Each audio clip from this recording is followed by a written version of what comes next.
friends, Brian with VetteSource here, back on the open road today. We're traveling back through Texas again, chasing down more Corvette parts. Seems like June already. Looks like I've driven probably about 2,000 miles since the start of June here, and I haven't even left the eastern part of Texas. I've actually been down south. I've been a little bit over to central Texas and going back up to North Texas today, but I've still mainly stayed not too far. I haven't really traveled far or any further west of hill country really. So I'm back up 45 today, traveling up towards Corsicana, where I'm going to be going to, yeah, and this is the real name of the city I'm going to, guys. Gun Barrel City. That's not a joke. That's actually the name of the city. So if you've ever wondered if there's still old Texas towns here that still have the same or crazy names from the 1800s, yeah, that one's one of them. Gun Barrel City.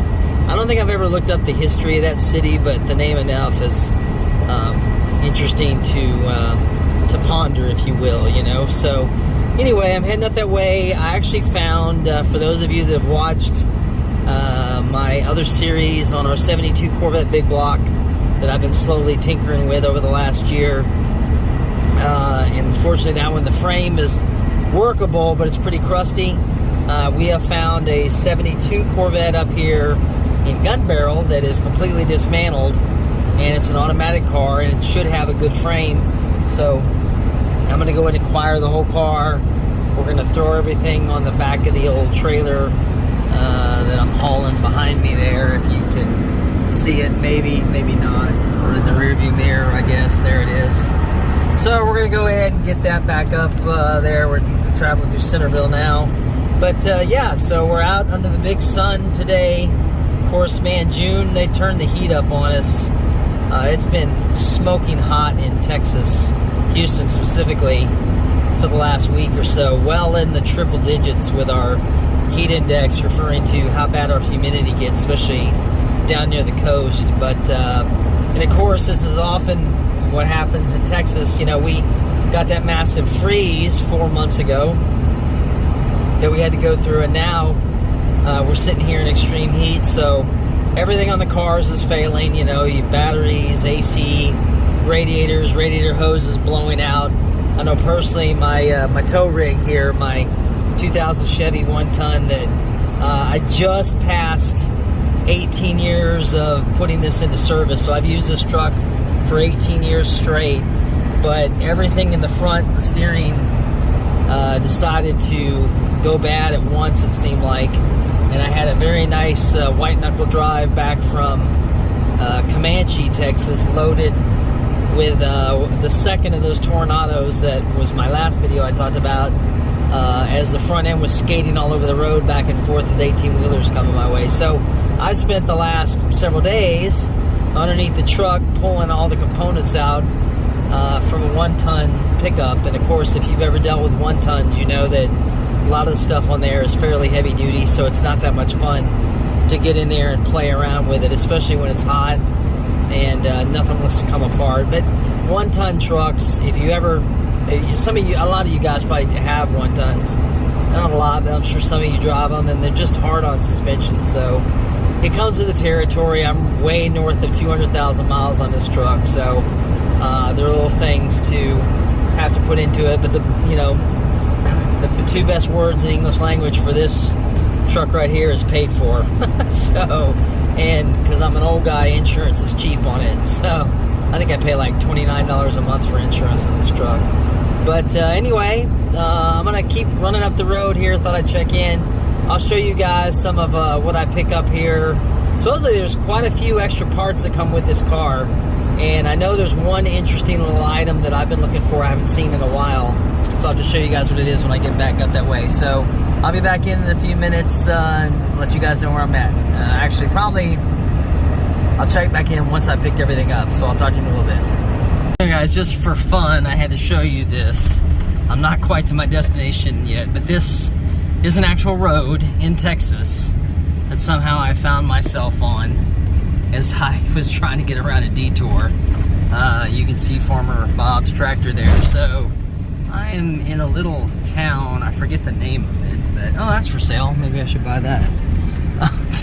Yeah, but this is a road. This is a one-lane road that my truck barely fits on, and I decided to try to go the opposite direction to get around this detour, and found myself stuck, almost stuck in a mud pile.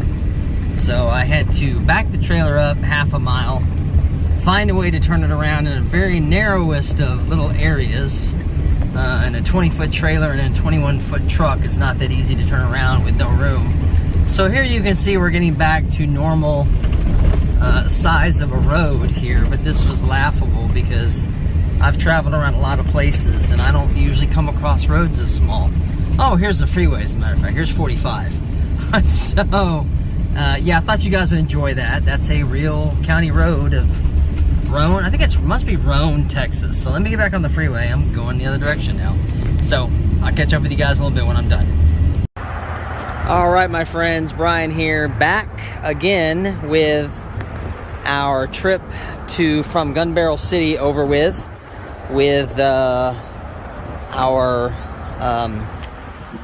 piece of equipment that we were chasing over that way. Unfortunately, I wasn't able to get any more road trip footage. I was just having some technical difficulties with cameras and such. But anyway, we're back here again with the fruits of our labor and taking a look at this sad looking what has kind of become a garbage can of what was once a nice fine 1972 Corvette. You can see there's really not much left, and what's left has been sitting in the elements for quite a while, unfortunately, in the backyard of the gentleman's house on top of a jet ski trailer of all things. However, the one thing that I really wanted this for, now there are tons of other parts that came with this that I had to loose load into my truck, and we've already sorted through a lot of those, and there's a lot of good stuff there. In fact, even on this chassis, this tub here, we've still got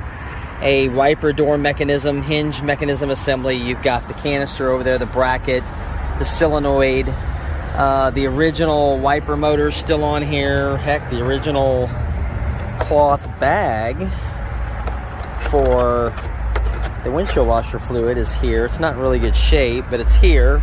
Lots of good stuff. The firewall is still intact. The frame is still here. It's a little rough, but not. It's really not terribly rough. Radiator core support's all rotten out. Lots of good original black poly fiberglass in here. Original black glass, which is a term guys like me use in the industry that are looking to rebuild cars in an original state. But the thing that this had more than anything that I was really excited for was the frame. Now, if you've watched before, you've seen I've got a few videos out on our 72 red 454 LS5 big block automatic car that we're gonna finish or get back together again. And even though it's got a usable frame, it did not have a frame that was to my liking. It was a little more crusty than what I wanted. This car is a 72, started life as a 72 base 250 horse, or was it 200 by then? I can't remember.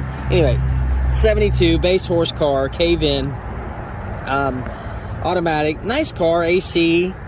Looked like it had all the power accessories, had the anti-theft alarm system on it, which I actually have the horn for that still in the pile of goodies.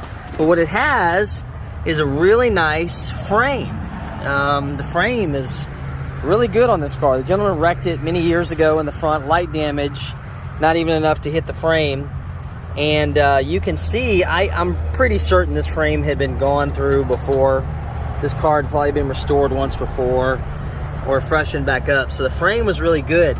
Now, the interesting thing about when you're collecting parts and looking for parts, of course, there's one bad spot on the frame right there that I've got to fix. It's common with these, so we'll fix that. I think I saw one other spot where the welds were not to my liking. But anyway, regardless, we have a frame here, right? Now, what's even better is I had no expectations of really a super nice frame when I got this, but I was pleasantly surprised to discover that yes, it does have a big block frame underneath it somehow. So you can see those heavy duty caps for the big block differentials. And then up here, you can see where the sway bar, rear sway bar would go in. And of course right here, I'm thinking, if I remember correctly, all the trailing arms were drilled and tapped for this. Now it could just be that they put a big block differential in this based on what they found at the time, but anyway, there is a big block differential in there. It still spins free. Frame is really nice. It's an automatic frame, which is what I'm looking for. So this is going to be great for our 72. Now, in addition to that, our 72 has some problems with the firewall. Namely, somebody went out and put almost like a asphalt finish, like a bed liner coating on the firewall, I guess, to insulate it better at some time in its past. So this one has a natural firewall, and even though it's got some debonding here, it's actually all here. There's some metal pieces on this windshield frame assembly that I'm going to be able to use for the other car because it has a few windshield frame problems. That side's kind of crusty, so I may not be able to use that. Heck, the package tray, rear window holders in here. Lots of, like I said, original fiberglass. These are looking, I might be able to save those. That rear taillight panel is really nice on this car. It's got one little crack right there. Yeah, it looks like they had actually slicked this already in preparation for paint work, but never got to it. And of course, it just got, you know, algae and mold and stuff growing on it from sitting where it was. You can see where this came loose, but this is actually going to be a good chassis. I think what I'll end up doing, in the vein of the playlist I've got going for the 72 big block, if you haven't seen that, what I'll do is I'll dismantle this chassis completely. We'll deconstruct everything here, drill out welds, drill out rivets, and show you guys what it looks like. You can actually see what a bird cage looks like. Now, of course, you know, they're never going to be perfect, obviously, when you're talking about sitting around for as long as they do. But you can see right here where the bird cage, this is your leading edge of your bird cage, your bottom part. You can see that is missing a whole lot of material right there. So that's not the best. But really nice frame. There's that black glass I was talking about. You can see how the resin is black. You can see the fibers in it. That's an original piece of glass. And that's what you're looking for when you want to restore these correctly. Because it's just it's a better, I don't know if it's better material, but the truth is, in some ways, I'm kind of a stickler for some of the panels. It's just the way I am. It's my preference. But anyway, really neat find. Unfortunately, like I said, it's not going to survive another rebuild simply because we're going to harness it for the LS5 car, which I'm thinking now, I don't really think I'm going to put that car back together again stock. I think we're going to get a little juice out of a little extra juice out of that LS5, so we might go with some aluminum heads on it, bigger cam, bigger, higher compression pistons. Just enough to get it to where it surprises people at the stoplights and makes them realize that yes, the older Corvettes can be fast still too. So anyway, that's about going to wrap it up for this vlog series on going to get this thing. It was a fun trip. Like I said, I wish I'd had more road footage for you. The thumbnail for this video was one of those last farm roads I was able to drive out, which was a real pretty drive next to, I don't even remember the name of the lake I was at by Gun Barrel City, but it's like a man-made lake. It's 27 miles long. It's really a really nice piece of body of water if you're into that kind of stuff. So I'll be back later. We're going to pull this body. The body's actually just sitting on the frame, but once I get the frame separated, we're going to start out probably with redoing that front suspension, and then we'll go ahead and pop the rear suspension on it, pull the other body off that other frame, and then we'll start, at least get the frame assembly done and everything else, and then we'll work on the body from there. So I'll catch you guys on the next video, and we'll talk then. Thanks for watching, everybody.